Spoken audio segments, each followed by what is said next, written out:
సమూయేలు గ్రంథం 2వ అధ్యాయం 28వ వచనం. తరువాత నేను సర్వజనుల మీద నా ఆత్మను కుమ్మరింతును, మీ కుమారులను మీ కుమార్తెలను ప్రవచనములు చెప్పుదురు, మీ ముసలివారు కలలు కందురు, మీ యవ్వనస్తులు దర్శనములు చూతురు. ఆ దినములలో నేను పనివారి మీదను పనికత్తెల మీదను నా ఆత్మను కుమ్మరింతును. ఈ ప్రవచనము పాత నిబంధనలో చేయబడింది. అంచె దినాలలో ఇది నెరవేరే ప్రవచనం. ఈ లోకం మార్చాలంటే ఏ మనుషుడు తరం కాదు. ఎంతమంది సేవకులున్నా, ఎన్ని ఉజ్జీవ సభలు పెట్టినా, ఎన్ని చర్చిలు కట్టినా, ఎంత సేవ చేసినా ప్రతి ఒక్కరిని రక్షించగలిగిన శక్తి, రక్షించబడిన వారిని పరిపూర్ణులుగా పరిశుద్ధపరచగలిగే శక్తి ఎవరి వల్ల కాదంట. శక్తి లేదు ఎవరికి. కేవలం పరిశుద్ధాత్ముడు మాత్రమే ఆ కార్యాన్ని జరిగించగలడు.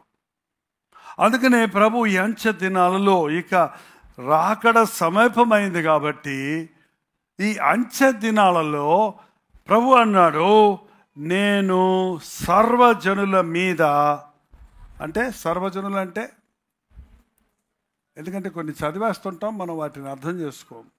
సర్వజనులు అంటే ఏంటో, లోకంలో ఉండే వాళ్ళందరూ అని ఒక మాట అంటే సరిపోద్దా? ఎంతమంది ఉన్నారు లోకంలో? 800 కోట్ల మంది మీద నా ఆత్మను కుమ్మరిస్తాను అంటున్నాడు. ఇందులో ఎవరెవరు ఉంటారు? ఇది కూడా చెప్పరేంటండి. తెలుగు వాళ్ళు ఒకళ్ళే ఉంటారా? ఇండియన్స్ ఒకళ్ళే ఉంటారా? అన్ని దేశాలు, ఆయా భాషలు మాట్లాడువారు, ఆయా జాతుల వారు, ఆయా వంశముల వారు, ఆయా తరాలకు చెందిన వారందరినీ ప్రభు రక్షిస్తున్నాడండి.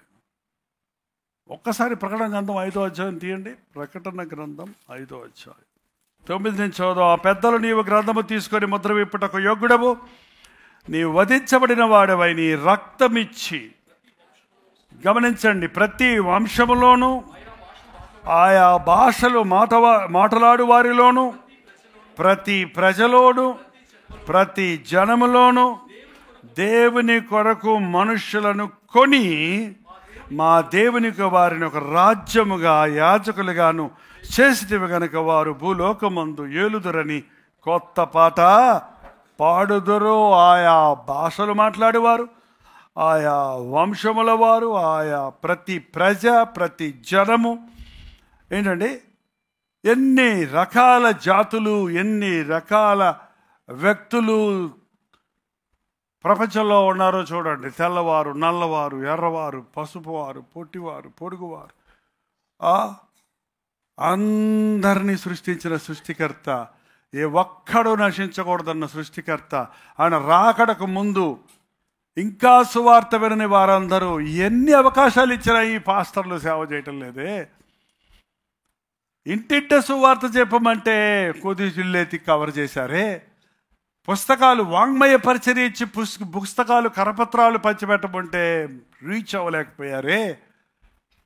రేడియో ఇస్తే రీచ్ అవ్వలేకపోయారే. టెలివిజన్ ఇస్తే అందరికీ అందలేదే. పోనీ సోషల్ మీడియా ఇస్తే అందిపోయిందా? అందలేదే. అందినా ఎవరు మారటం లేదే. ఒకటి మనోనేత్రాలు తెరవబడనప్పుడు దేవుని కార్యాలు వాళ్ళకి అర్థం కావు. ప్రకృతి సంబంధమైన మనుషునికి దేవుని కార్యాలు అర్థం కావు.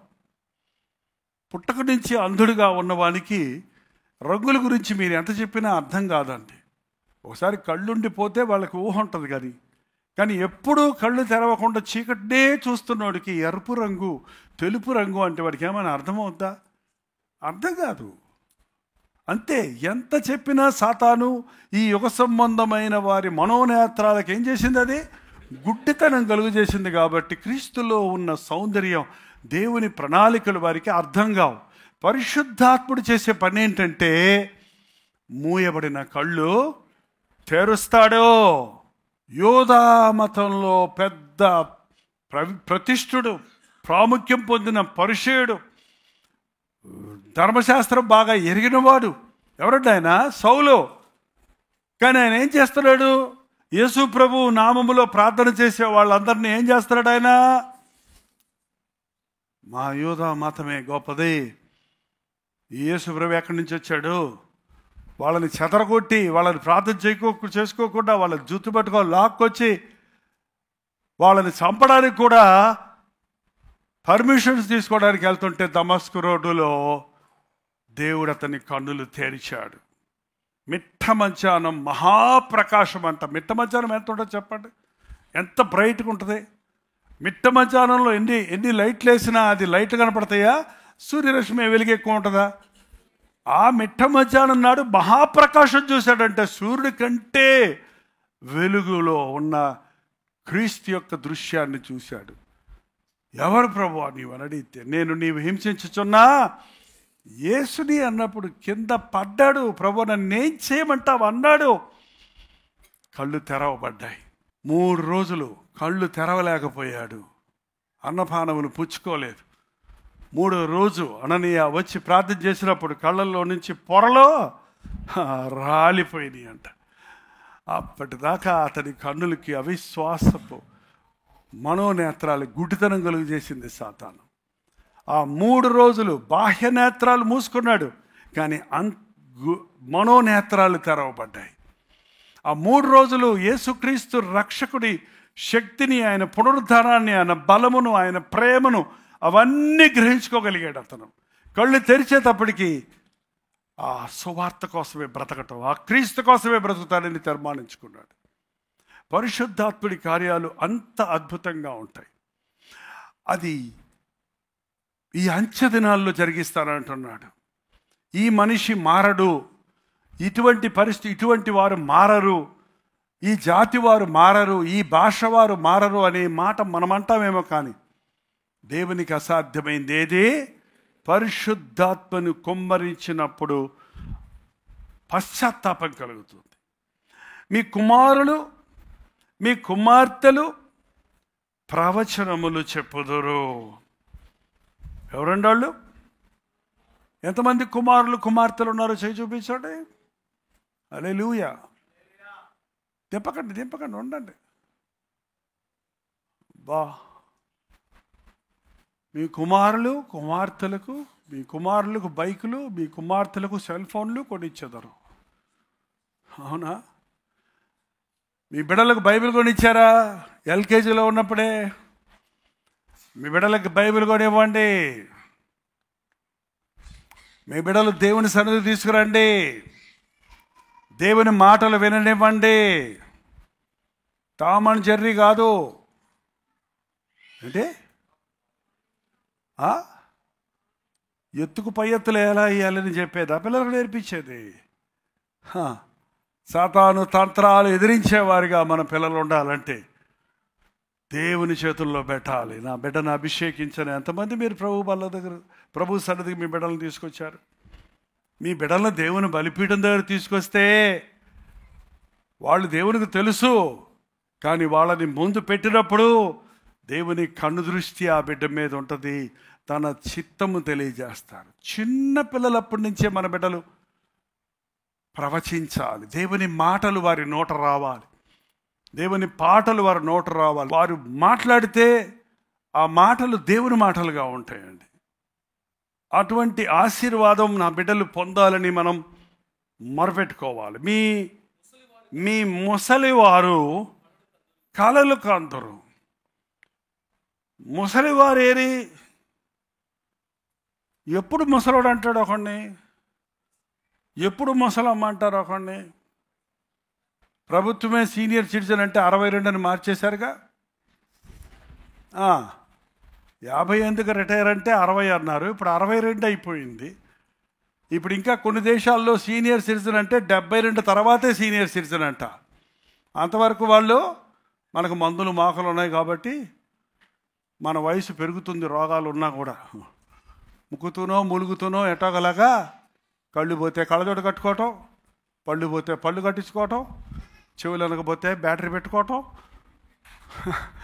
నడవలేకపోతే కాలు సర్జరీ చేయించుకొని చెక్క కాలు పెట్టుకోవటం, ఏదో ఒకటి చేసుకొని లోకంలో నెట్టుకుంటూ పోతుంది బండి కదా. ముసలితనంలో ఇంకా చిగురిస్తారంట. మీ ముసలితనంలో కూడా మీరు నేను ఏం చేయనయ్యా ముసలిదాన్ని అయిపోయాను అనాల్సిన అవసరం లేదు. నన్ను ఏం చేయమంటావు ముసలోడిని అని అనక్కర్లేదు. ఏంటండి, నా వయసు గుర్తు చేసుకుంటే నేను ముసలోడిని అనిపిస్తుంది, కానీ నేను దాన్ని లెక్క చేయను. నేను ముసలోడిని కాదు. దేవుడు నాకు ఒక దర్శనం ఇచ్చాడు. దేవుడు నాకు ఒక కళ ఇచ్చాడు. కళను ముదిరితే దర్శనం అంటారు. ఏంటంటే దేవుడు నాకు ఒక గుర్రు ఇచ్చాడు. ఏంటి నీ కళ? ఏంటి నీ ఆశ? చెప్పండి, ఏంటి నీ ఆశ? కళ అంటే ఏంటి? పకట కళలు అంటున్నావా అంటుంటారు చాలామంది. పకట కళలు కానివాడంటే ఏంటన్నమాట అర్థం? ఏంటంటో ఊహించుకుంటాడు. నేను చదువుకున్నాక, నాకు ఫస్ట్ క్లాస్లో పాస్ అయ్యాక నాకు పెళ్లి సంబంధం వస్తుంది, అప్పుడు వచ్చాక నాకు మంచి అందమైన అమ్మాయి కావాలి, బాగా కట్నం ఇచ్చేవాళ్ళు కావాలి, ఆ కట్నం ఇచ్చిన ఆ అమ్మాయిని నేను పెళ్లి చేసుకుంటా. అప్పుడు ఏం సూట్ కుట్టించుకోవాలి? అప్పుడు ఏం సూట్ కుట్టించుకోవాలి? నార్త్ ఇండియన్ సూట్ అయితే బాగుంటుంది. ఏ సూట్లంతా ఓల్డ్ ఫ్యాషన్. అదేంటి సవనా అవి వేసుకోవాలి. ఖచ్చితంగా మా మామగారిని అడగాలి. 2 వీలర్స్ అంతా కుదరదు మామ, 4 వీలర్ ఇయ్యి. ఏంటండి, మామల మీద నాన్నల మీద, ఇప్పుడు ఇంకొకటి ప్రభుత్వాల మీద డబుల్ బెడ్రూమ్ కట్టిస్తా అన్నారు, ఏది అని అడుగుతారు. వాళ్ళు ఎక్కడ కడతారు? వాళ్ళకి ఎలా కడుతుంటే. ఏంటంటే మనుషుడికి ఒక విజన్ లేదు, ఒక గురి లేదు, ఆశ. ఉట్టికెక్కలేనోడు ఊరతలేక ఎక్కుతాడనట. ఉట్టంటే తెలుసా మీకు? పిల్లలు వచ్చి తాగుతేనే ఇలా తాడేసి కొండ పెట్టిన పెరుగు కానీ మజ్జిగ కానీ అన్న కానీ ఉంటే కట్టేవారు. ఎంత ఉంటుంది? గట్టిగా చేయి చాపితే అందుద్ది. దీనికి అందుకోలేడంట. ఎక్కడికి పోతాడంటేనా అక్కడ పోయి అందుకుంటానంటాడంట. కొంతమందికి ఆశలు అట్టుంటాయి. అవి నీ ఆశలు, కానీ దేవుని ఆశలు ఇంతేనా? నా తలంపులు మీ తలంపుల వంటివి కావు, నా ఆలోచనలు మీ ఆలోచనలు వంటివి కావు. భూమికి ఆకాశం ఎంతెత్తుందో అంత ఎత్తైన తలంపులు నేను మీకోసం కలిగి ఉన్నాను. నువ్వు దాన్ని గ్రహించుకున్న రోజు వృద్ధాప్యంలో నువ్వు ఇంకా చిగురిస్తావు. నీ దగ్గర బోల్డ్ అన్ని సాక్ష్యాలు ఉంటాయి, అనుభవాలు ఉంటాయి, 3-4 తరాలకు నువ్వు పంచగలిగిన దీవెనలు ఉంటాయి. నువ్వు నీ పిల్లలకు దీవెనకరంగా ఉంటావు. ఈరోజున అనేక మంది వృద్ధులు తల్లిదండ్రులకు బిడ్డలకు భారంగా తయారవుతున్నారే కానీ బిడ్డలకు ఆదరణగా లేరు. పరిశుద్ధాత్ముడు నేను అభిషేకించినప్పుడు నీవు నీ బిడ్డల గురించిన తలంపులు ఎరుగుంటావు. యాకోబు ముసలుడైపోయిన తర్వాత యోసేపు తన 2 కుమారులు తీసుకొచ్చాడు. వీళ్ళని ఆశీర్వదించమంటే ఆయన చేతులు తిప్పి ఆశీర్వదించాడు. లేదన్నా నాన్న ఈయన పెద్ద కొడుకు, ఇది 2వ కొడుకు అంటే నాకు తెలుసు దేవుడు ఇతన్ని కోరుకున్నాడు. దేవుడు కోరుకున్నాడన్నది వృద్ధాప్యంలో యాకోబుకు దేవుడు బయలుపరిచాడు. ఈ రోజుల్లో చాలామంది వివాహాల విషయాల్లో తుచ్చమైన లోక సంబంధమైన ఒక ముగింపులకు వస్తున్నారే కానీ ఎవరికి జతపరచబడితే వారి భవిష్యత్తు ఎలాగుంటుంది, వారి తరతరాల పిల్లలు ఎలాగుంటారని దేవునికి ఒక ప్రణాళిక ఉంది. అది ఎరిగిన వాడు దీవించబడతాడు. మీ వృద్ధులు కలలు కంటారు, అంతకంటే ముఖ్యమైనది ఉంది. మీ యవ్వనులు దర్శనములు చూతురు. యవ్వనస్తులారా, ఏంటి మీ దర్శనం? ఏంటి మీ విజన్? What's your longings? ఏంటి మీ అభిప్రాయం? ఏం చేయాలనుకుంటున్నారు? No goal. ఎందుకు చదువుతున్నావు బీటెక్? జాబ్ కోసం. జాబ్ వస్తే ఏం చేస్తావు? వస్తే కదా ముందు వస్తుందనే గ్యారంటీ లేదే.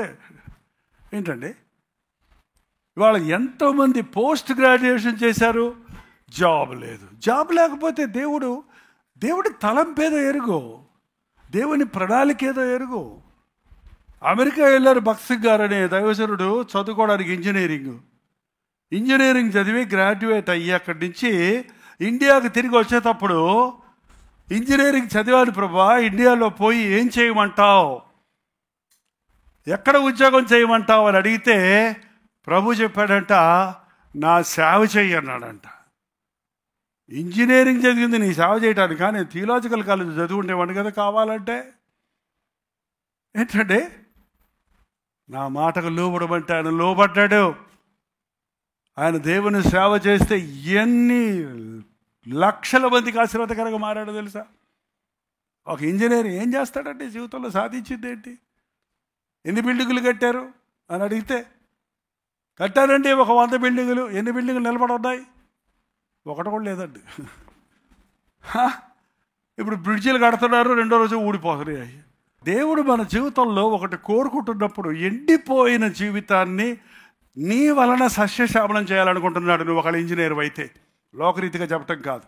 ఎండిపోయిన మనుషులు ఎందరో ఉన్నారు, దేవుని వాక్యం లేక ఎండిపోతున్న జనులు ఎందరో ఉన్నారు. దేవుని రాజ్య నిర్మాణికుడిగా నీవు ఉండాలని కోరుకుంటున్నాడు. Have a great vision. దేవుని కొరకు గొప్ప వాటిని ఎదురు చూడు, ఆయన కొరకు గొప్ప వాటిని తలపెట్టన్నాడు విలియం కేరీ. ఇంకా ఈ మధ్య పండితులు బాగా గెలికి పట్టుకుంది ఏంటంటే, దావీదు తల్లి వేరు, మిగిలిన 7 అన్నదమ్ములు తల్లి వేరు. అందుకని దావీదుని ఒక ఇల్లీగల్ చైల్డ్ అంటారు చూసారా, అలా తీసి పడేశారు అన్నదమ్ములు. అందుకే వాడి గొర్రెలు కాసుకోబడి వాడితో మానవాంశంలో చేరతాడు అన్నట్టు పక్క పెట్టేశాడు వాడిని. పోరా గొర్రెలు కాసుకో పోరా అని వదిలేసిన వాడిని. కానీ ఏం చేశాడు, అతనికి ఒక విజన్ ఉంది. బెత్లెహేము యెరూషలేము కిందే ఉంటుంది, కొండలు కదా కనపడుతుంటాయి. బెత్లెహేముకి ఇటుపక్క ఊరు ఉంటుంది. ఆ పచ్చిక బయలుల్లో ఆయన ఆ గొర్రెలు కాసుకుంటూ ఆ కొండ వైపు చూసి ఏం ప్రార్థించేవాడు తెలుసా? ప్రభా, నేను ఎక్కలేనంత ఎత్తైన కొండకు నన్ను ఎక్కించవా. ఏం విషయం అంటే అది, ఈ గొర్రెలు కాసుకుంటూ బతికే బతుకు కాదు కదా నాది, ఇదే కాదు కదా. ఇది ఇక్కడ ఉన్నా, ఇందులో నమ్మకంగా ఉంటా, నేను గొర్రెలు సరిగ్గా కాసుకుంటా. కానీ నిన్ను నమ్మిన వాడిని నీవు హెచ్చిస్తానన్నావు కదా. నాకు ఆ యెరూషలేము సీయోను పర్వతం మీదకి వెళ్ళాలని ఆశ ఉంది, దేవుని కొండకు ఎక్కాలనే ఆశ ఉంది. నేను ఎక్కలేను. చదువుకుందాం అనుకున్నా, నన్ను ఫీజు కట్టేవాళ్ళు లేరండి. నేను వెళ్దాం అనుకున్నాను, ఎవరు ఎంకరేజ్ చేయటం లేదండి. ఇలా చెప్తుంటారు కొంతమంది. చూడు, సేవ చేయాలనుకుంటున్నాను, ఎవరైనా హెల్ప్ చేస్తే నువ్వు చేసేయండి సేవ. నువ్వు సేవ జరుగుతుంటే నువ్వే ఇతరులకు హెల్ప్ చేస్తావు. కూర్చొని ప్రార్థించుకుంటుంటే ఆ కొండ ఎక్కించవా, నేను ఎక్కలేను, నువ్వు ఎక్కించు, నువ్వు పట్టుకో, నువ్వు ఎక్కించు. ఆయన మీద పడే నీ భారం ఆయన మీద మోపు. యవనస్తులు ప్రభుని అడగండి, ఒక గొప్ప వాటి కోసం ఆలోచించండి. ఒక చిన్న జాబ్ కోసం అడగొద్దు. చిన్న ఉద్యోగం వస్తే చాలు అనొద్దండి, ఇంత చాలు అనొద్దు. Why do you limit yourself when you are a child of God? దేవా, నీవు ఆశించిన స్థాయిలో నన్ను చెయ్యి, నీ స్థితిలోనికి నన్ను హెచ్చించు. ఇవాళ జైపాల్ ఇక్కడ నిలబడ్డాడంటే ఎవడు నన్ను హెచ్చించాడండి? ఎవడు హెచ్చించాడు? ఎవరిని ఈ స్థాయికి నేను రావడానికి కారణం ఎవరో? లేదా కానుకలు ఇచ్చిన మనుషులు అనుకుంటున్నారా? లేకపోతే ఎవరో సభలు పెట్టిన మూలం జరిగిపోయింది అనుకుంటున్నారా? లేదా టీవీ పరిచయం చేస్తున్న మూలం అయిపోయాను అనుకుంటున్నారు? లేదే. అరే, చిన్న గుడిసెలో కాపురంలో విశ్వాసంతో ప్రారంభించిన సేవను ఈ రోజున భూదిగంతాలు చేతనైనంత వరకు తీసుకొని వెళ్ళడానికి నాకు ఆ విజన్ ఆ రోజు లేదు. నీకు లోబడుతున్నా, నువ్వు ఏం చెబితే అది చేస్తా. ఆ రోజు కానీ ఈ రోజు కానీ ఒకటే మాట నా దేవుడు చెప్పేది, నేను వాట్ నెక్స్ట్ అనేది అక్కర్లేదు. దేవునికి ఉన్న తలంపులు చాలా గొప్పవి. నీ తలంపులు నా పట్ల సిద్ధించును గాక. దేవుడి యొక్క విజన్ ఏంటి, దేవుని ఉద్దేశం ఏంటని నువ్వు తెలుసుకున్న రోజు ధన్యుడమవుతావండి. రోమీయులకు రాసిన పత్రిక 12వ అధ్యాయం 6వ వచనం దగ్గర నుంచి, మనకు అనుగ్రహించబడిన కృప చొప్పున వెవ్వేరు కృపావలములు కలిగి ఉన్న వారమై ఉన్నాము కనుక, ప్రవచన వారమైతే విశ్వాస పరిమాణము చొప్పున ప్రవచింతుము, పరిచర్య అయితే పరిచర్యలోను, బోధించువాడైతే బోధించటంలోను, హెచ్చరించువాడైతే హెచ్చరించడంలోను పని కలిగి ఉందము. పంచిపెట్టువాడు శుద్ధ మనసుతో, పై విచారణ చేయువాడు జాగ్రత్తతోను, కరుణించేవాడు సంతోషముతోను పని జరిగించవలను. మనకు అనుగ్రహించబడిన కృప చొప్పున వెవ్వేరు కలిగిన వారమై, వరములు కలిగిన వారమై ఉన్నాము. దేవుడు ప్రతి ఒక్కరికి ఒకేలాగా చేయలేదు, ఒకే వరం ఇవ్వలేదు, వెవ్వేరు వరాలు ఇచ్చాడు. నీకే వరం ఇచ్చాడో అది నువ్వు తెలుసుకోవాలి. పక్కోడి వరం నువ్వు అడగాల్సిన అవసరం లేదు. ఆయన ఎవరో కీబోర్డ్ వేస్తున్నాడు కాబట్టి నేను కూడా కీబోర్డ్ వేస్తానంటే 200 కీబోర్డులు ఇక్కడ వేస్తా కూర్చున్నాం అనుకోండి, తబలా లేకుండా, ప్యాడ్ లేకుండా, పాడేవాళ్ళు లేకుండా ఏమన్నా ప్రయోజనం ఉందా? ఏంటంటే దేవుడు వెవ్వేరు కృపావరాలు ఇచ్చాడు. అందులో కొంచెం స్పెసిఫై చేశాడు చూడండి. ప్రవచన వరం అయితే కొందరికి ఏమి ఇచ్చాడట? ప్రవచన అనేది, ప్రార్థన అనేది కూడా ఇంచుమించు ఒకటేనండి. ప్రవర్ధనలో ప్రవచిస్తాం, ప్రవచించేవారు ప్రార్థిస్తారు, ప్రార్థించినప్పుడే ప్రవచనాలు వస్తాయి. సో ప్రవచన వరం అంటే ప్రార్థనలో పరిశుద్ధాత్ముడు మనకి హెచ్చరిస్తాడు, జరగబోయే సంగతులు తెలియచేస్తాడు, సాతాను కుట్రలను చెదరగొట్టడానికి మనకు ఆ ప్రార్థనాత్మనిస్తాడు. ఏ విషయం ప్రార్థించాలో తెలుసుకుంటాడు, తెలియజేస్తాడు. ప్రవచించువారైతే విశ్వాస పరిమాణము చొప్పున ప్రవచింతుము. పరిచర్య చేయువారు పరిచర్య అయితే పరిచర్య సేవకుడు అంటారు. ఏంటంటే ప్రవచించే వాళ్ళు అందరూ ప్రవచించారు అనుకోండి, ఎవరికి మేలు కలుగుద్ది? ప్రవచించేవాళ్ళు కొందరే ఉంటారు, వినేవాళ్ళు మిగిలిన వాళ్ళు ఉంటారు. ఏంటండి, బట్ పరిచర్య చేసేటప్పుడు పరిచర్య చేసేవాడు ఒక్కడు చేయలేడు. అంతా వాక్య పరిచర్య చేయాలి, వాయిద్య పరిచర్య చేయాలి, అడ్మినిస్ట్రేషన్ చేయాలి, మేనేజ్మెంట్ చేయాలి, సీటింగ్ అరేంజ్మెంట్ చేయాలి,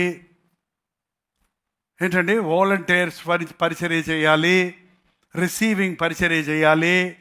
పరిచర్య వివిధమైన విధాలుగా ఉంది. పరిచర్య it's not a low job, it's not a mean job. బోధించువాడైతే బోధించటంలోనూ, బోధించేవాడు మనస్ఫూర్తిగా బోధించాలండి, మనస్ఫూర్తిగా బోధించాలి. It's not a duty. కాలేజీలో లెక్చర్లు చెప్తారు చూసారా, కోర్స్ అయిపోయిందని, పంతులు గారు రాసేయండి అట్లా కుదరదు. నా టైం అయిపోయింది, నన్ను చేయమంటావు అన్నట్టు సగం చెప్పి వదిలిపోతారు చూడండి, అట్లా కుదరదు. అందుకే మీకు ఆలస్యం అవుద్ది. నేను చెప్పబన్న మాట దేవుడు చెప్పాలి. చెప్పిన మాట మనుషుల హృదయంలో ఫలిస్తుందా లేదా అని ప్రార్థించాలి. బోధించేవాడు బోధించడంలో, హెచ్చరించేవాడు హెచ్చరించటంలో. హెచ్చరించేవాళ్ళంటే ఇష్టం ఉండదు కొంతమందికి, పొగిడేవాళ్ళంటే ఎక్కడలేని ఇష్టం. పొగిడేవాడు నిన్ను ఎప్పుడు బాగు చేయలేడండి, దానికి కాంట్రరీ, దానికి వ్యతిరేకంగా నిన్ను పాడు చేస్తాడు. You are spoiling because of నువ్వు పొగడతలు నమ్ముతున్నావు. చాలామంది తల్లులు పిల్లల్ని పొగిడి ఏం చేస్తున్నారమ్మా? బాగు చేస్తున్నారా? ఎప్పుడు మీ పిల్లల్ని పల్లెత్తు మాట అని అంటాం. పోన్లేండి పసిపిల్ల, అలా అని అంటుంటాడు ఏదో ఒకటి. పోన్లేండి అదే నేర్చుకుంటుంది, పోన్లేండి నువ్వు మంచిదాని అమ్మా, నువ్వు నీ బుద్ధులు కూతురు కదా, నా బంగారం పడేసావా, పేలిపోయిద్దా, పర్లేదులే మళ్ళీ కొనుక్కుందాం, పెళ్ళయింది రేపు పెళ్ళింది. ఆయన ఎక్కడ పొగుడుతాడు? అత్తల సంగతి వదిలిపెట్టేయండి. ఇప్పుడు అత్తలతో ఎవరు ఉంటున్నారు, కాపురం ఉంటున్నారు. కానీ పెళ్ళైన 3వ రోజే వేరే కాపురం పెట్టేస్తున్నారు కాబట్టి రక్షించబడుతున్నారు. అత్తపోరు లేదు, కానీ భర్త పోరు ఎక్కువైపోయింది అంటున్నారు ఇప్పుడు ప్రతివారు. అత్తుంటే కొంచెం ఎట్టన్నా కొంచెమన్నా ఆరామ కాబట్టి జాలి పడద్ది, భర్త ఎదుగు జాలి పడతాడు, ఆయనకేం తెలుసు నీ కష్టం. కాబట్టి ఈయన ఏం చేస్తాడు, రోజు ఇది సరిలేదు అది సరిలేదు అంటే, అమ్మా అది సరిలేదు అన్నాడు, అమ్మా. అట్టాగే ఉంటుందమ్మా సంసారం అంటే. మీ నాయన ఎట్టంటాడో నీకు తెలీదా, నేను ఎన్ని కష్టాలు పడ తెలీదా అని చెప్పుద్దా? అలాగమ్మా, అలా అంటోడు దొరికారా మన శని, ఆయన దారికి వస్తాడులే, నువ్వు అట్టగా చెయ్యి, లేదంటే పోయి తెచ్చుకొని తినమను అని ఇట్టాటి బోధ చేస్తారటండి తల్లులు. బా పొగడ్తలు వద్దండి. ఎంత కరెక్ట్ చేస్తే అంత దీవించబడతాం. పుట్టకతోటి ఏమి లేవు మనకి, కానీ ఎదుగుతుండగా మనం నేర్చుకున్న పాఠాలు మన సరిగ్గా బిడ్డల్ని పెంచకపోతే స్పిరిచువల్గా కూడా విశ్వాసులు సరిగా ఎదగటం లేదండి. దిద్దుబాటులు, గద్దింపులు వద్దు. ఎప్పుడు చూసిన దీవెనలు కావాలి, బ్లెస్సింగ్స్ కావాలి, ఆశీర్వాదాలు కావాలి, పొగడ్తలు కావాలి. పొగడ్తలు పొగిడేవాళ్ళు ఖాళీ చెంచాతో తినిపించేవాడండి. ఎంతసేపు తిన్నా కడుపు నిండుద్దా?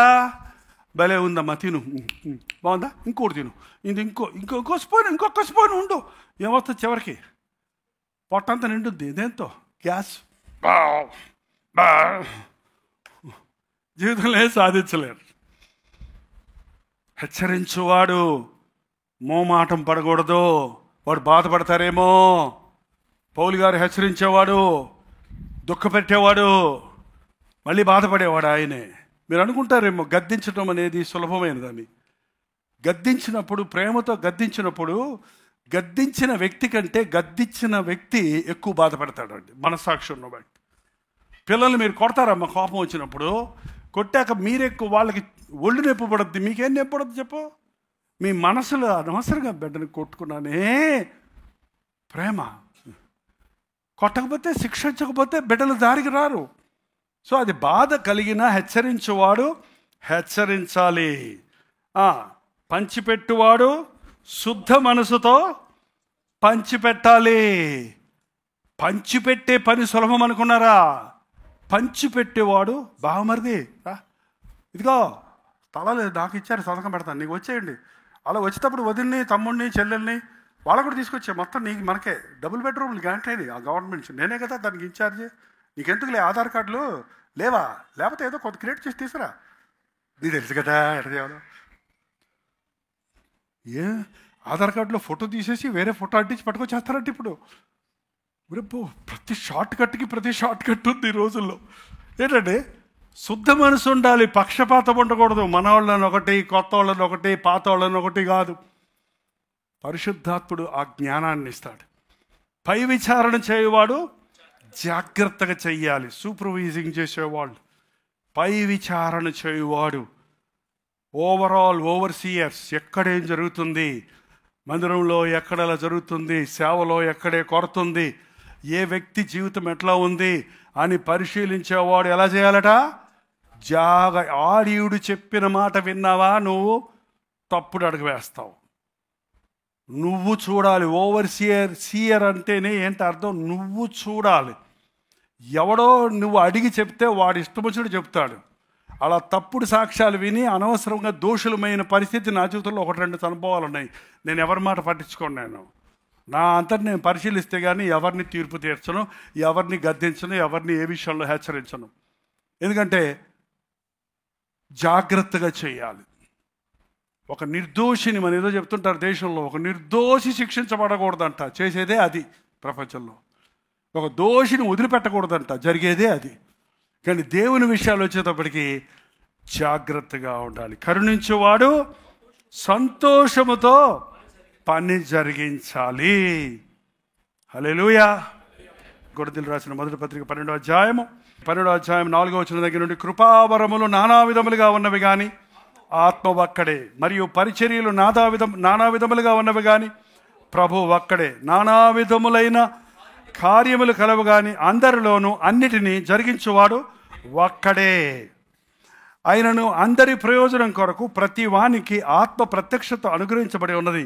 ఇలా అనగా ఒకనికి ఆత్మ మూలముగా బుద్ధివాక్యమును, మరొకనికి ఆ ఆత్మను అనుసరించి జ్ఞానవాక్యమును, మరొకనికి ఆత్మ వలన విశ్వాసమును, మరొకనికి ఆ ఆత్మ వలన స్వస్థపరచువరములను, మరొకనికి అద్భుత కార్యములు చేయు శక్తియు, మరొకనికి ప్రవచించు వరమును, మరొకనికి ఆత్మల వివేచనయు, మరొకనికి నానా భాషలు మాట్లాడు భాషలను, మరొకనికి భాషల అర్థము చెప్పుటకు శక్తిని అనుగ్రహించేవాడై ఉన్నాడు. ఎన్ని ఉన్నాయో చూసారా? ఎన్ని ఉన్నాయండి?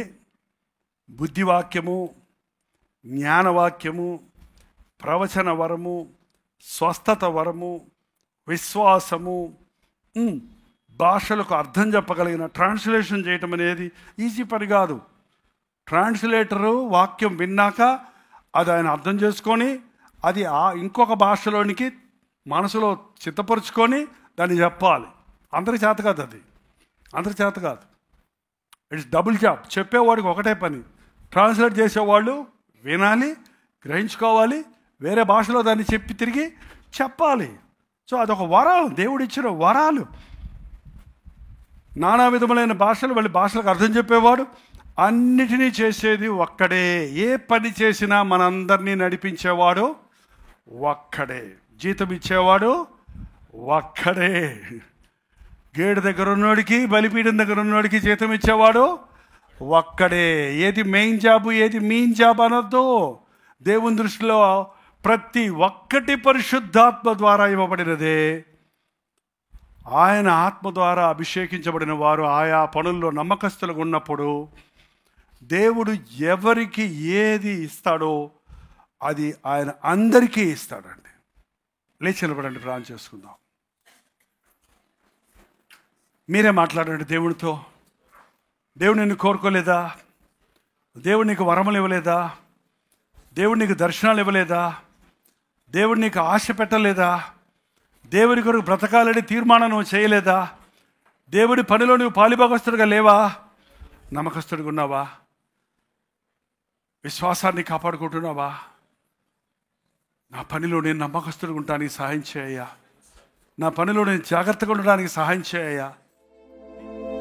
ప్రతి ఒక్కరు నోరు తెరిచి ప్రార్థన చేద్దాం. రెండు చేతులు పైకెత్తి ప్రార్థన చేద్దాం. నాకు నీ అభిషేకం కావాలయ్యా, నీ అభిషేకం కావాలయ్యా, నీ అభిషేకం కావాలయ్యా.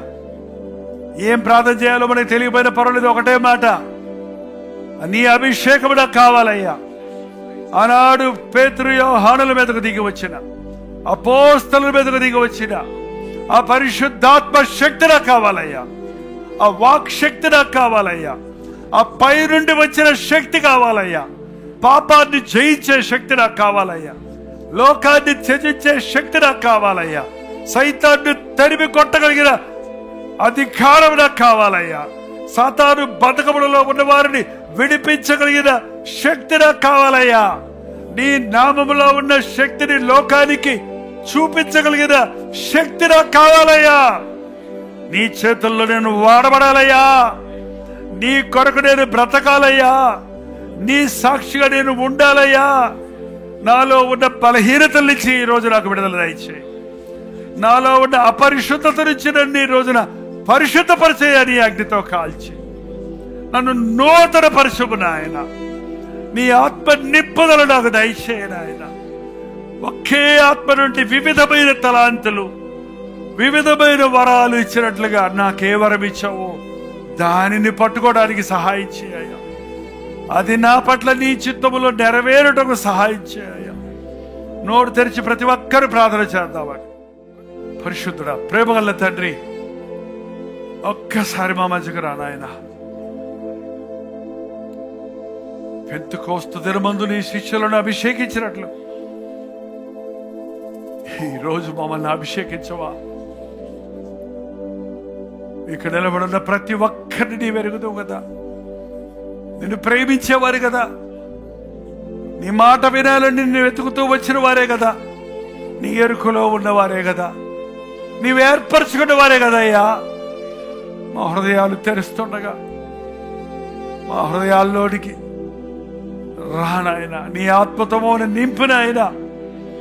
ప్రతి ఒక్కరి మీద నీ అభిషేకం దయచే. ఈ ఆవరణలో ఉన్న వారందరూ నీ చేతుల్లో వాడబడాలయ్యా.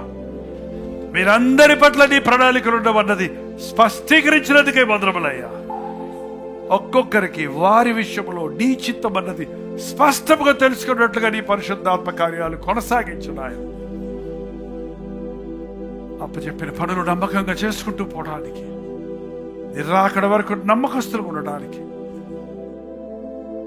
యంచ దినాలలో భ్రమపరచు ఆత్మలు, మోసపరచు ఆత్మలు, అబద్ధపు ఆత్మలు ముమ్మరంగా తిరుగుతుండగా ఏ ఆత్మతో మేము నింపబడ్డామన్నది ఎప్పటికప్పుడు నీ పాద సన్నిధిలో పరిశీలించుకుంటూ పరిశుద్ధాత్మతో నింపబడిన వారిపై పరిపూర్ణత కొరకు పరిగెత్తు వారిగా ప్రభు చిత్తమును నెరవేర్చే వారిగా ఉండుటకు మా ఒక్కొక్కరికి నీ సహాయం చేయమని యేసు క్రీస్తు నామములో అడుగుచున్నాను తండ్రి. ఆమేన్.